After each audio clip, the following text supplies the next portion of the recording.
Hello, my lovely Blue Stem reader. It's Miss Neeley, and today we are going to be reading Fighting for Yes. This book is by Maryann Cocca-Leffler and illustrated by Vivian Mildenberger with a note from Judith Heumann. So, without further ado, we're going to read Fighting for Yes.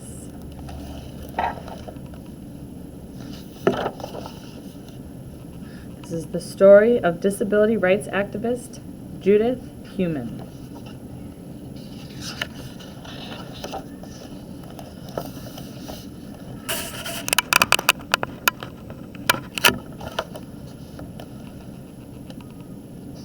Judy was a bright, talkative little girl who loved music, books, and visiting her father's butcher shop.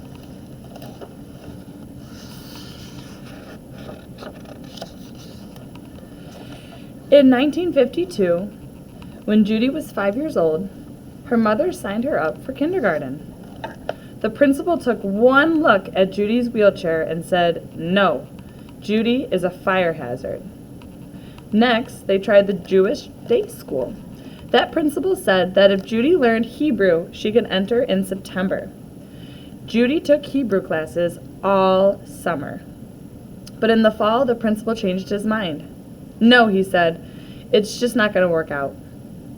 Judy's mother discovered that there were no schools that would accept a girl in a wheelchair. All they were hearing was no, no, no.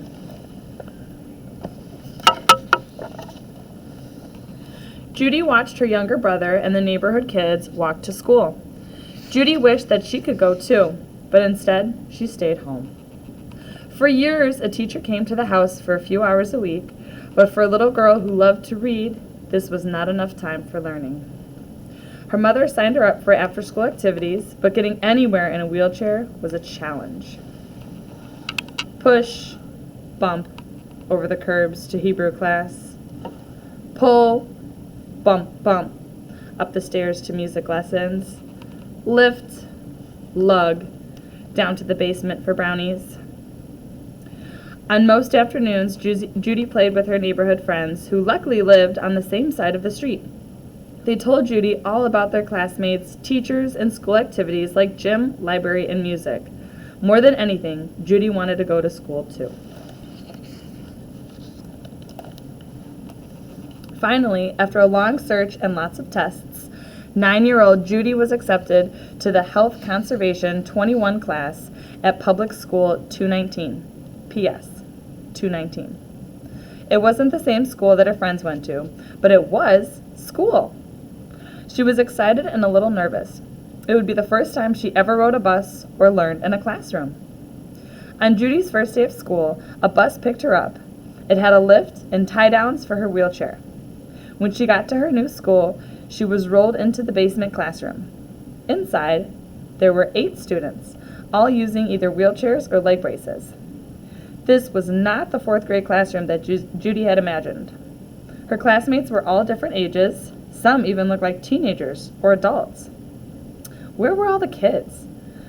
Where was the cafeteria and gymnasium that her friends always talked about? Judy soon learned that the so-called regular kids were upstairs. They were expected to learn and go to high school. The special ed kids were here in the basement, away from everyone. They weren't expected to learn much of anything at all, but Judy was happy to be going to school.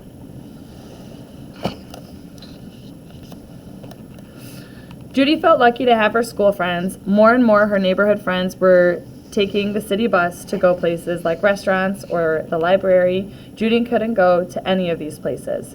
Stairs were everywhere, and with no ramps to get into the buildings or lifts onto the city buses, Judy was stuck at home.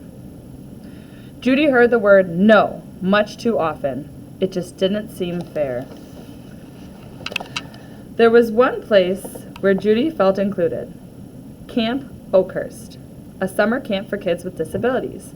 There, Judy and the others had freedom and independence. With ramps and trails, their wheelchairs could go anywhere, to the pool, the dining hall, and even the bathroom. Judy dreamed that someday the whole world would be like camp, a world that included them.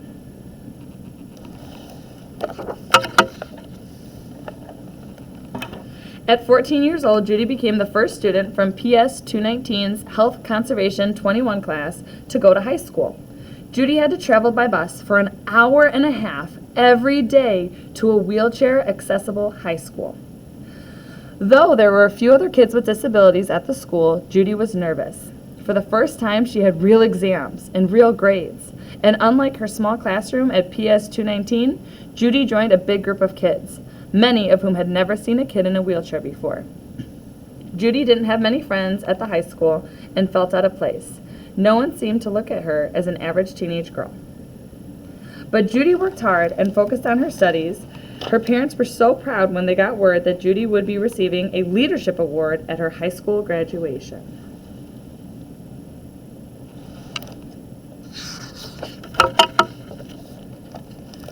At graduation, all the students receiving awards were seated on the stage. Judy's father wheeled her to the front, looking for a ramp. "She doesn't need to be on stage," said the principal. "Just leave her down here." Judy's father glared. "My daughter will receive her award on the stage with all the other students." Bump, bump, up the stairs they went. The principal followed, directing Judy's father to put her in the back, beside the others, out of view. When her name was announced, Judy started to wheel forward, but the principal came to her, making sure she was not seen. "I belong here," Judy said to herself, but most of the world still said no.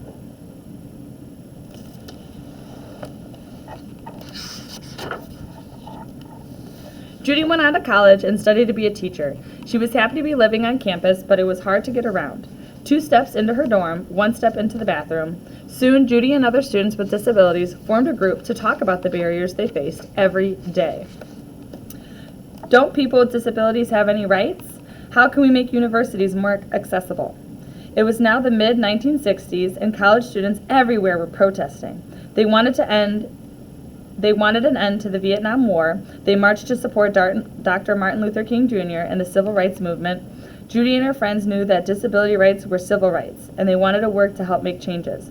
She joined the student government and became active in politics. Her burning passion to make change had begun. Soon after college graduation, Judy applied for her teaching license.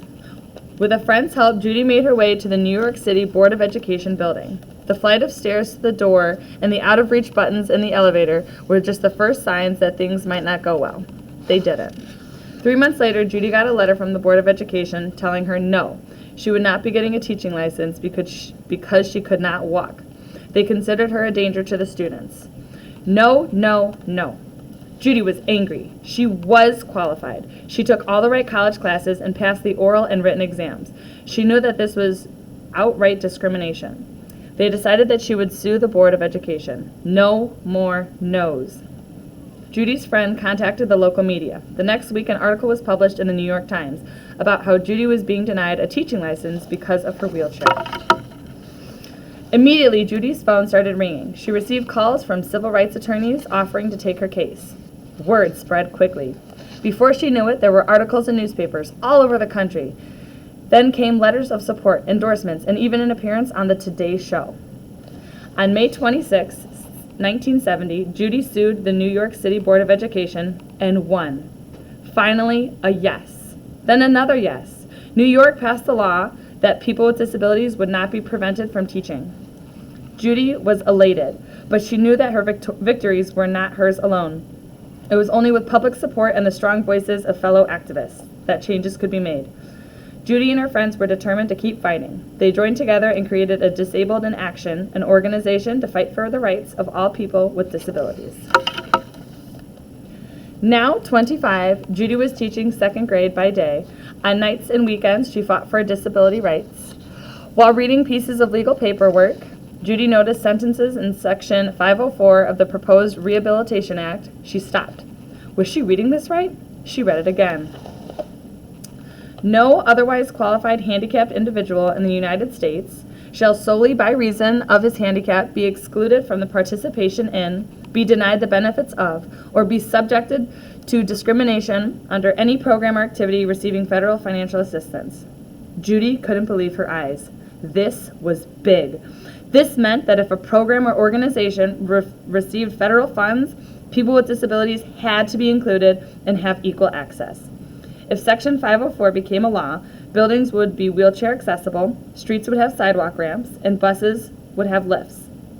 Judy smiled. Life would be like her childhood summer camp, where everyone with disabilities had freedom and independence. Judy would do anything to make sure Section 504 became a law. But 5 years later, Section 504 was still not signed. It was 1977, and Judy was now working in Washington, D.C., trying to help 504 get passed. But just like stairs and curbs, the path to becoming a law was constantly being blocked.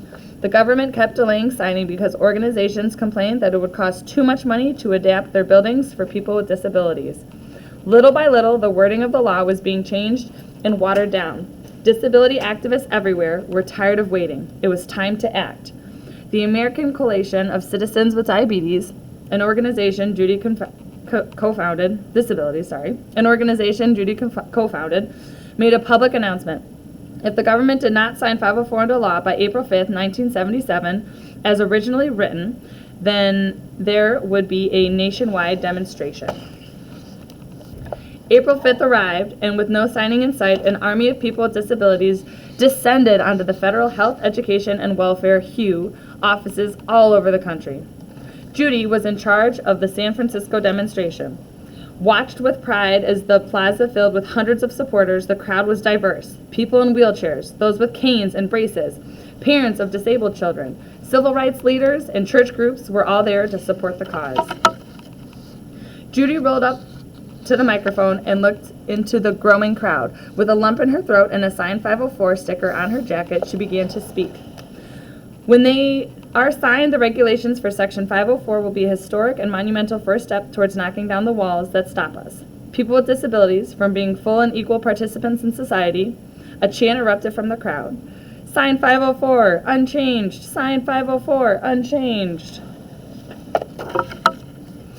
Let's go and tell HUE and the federal government that they cannot steal our civil rights. Judy turned her wheelchair and headed to the entrance of the federal building. The crowd followed. More than 100 demonstrations with disabilities made their way into the government offices on the 4th floor. They vowed not to leave until 504 was signed. The 504 sit-in had begun.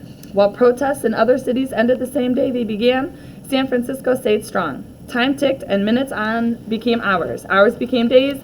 Local and national organizations supported their cause by bringing in medicine, food, mattresses, blankets, and other necessities. Please go ahead and pause the videos in order to finish reading the rest of this book.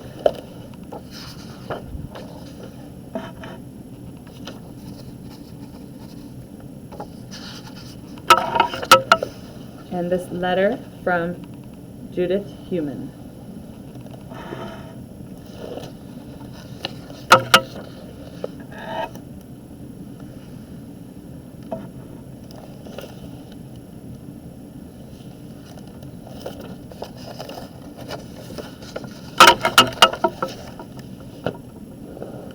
The end. And have a great rest of your day.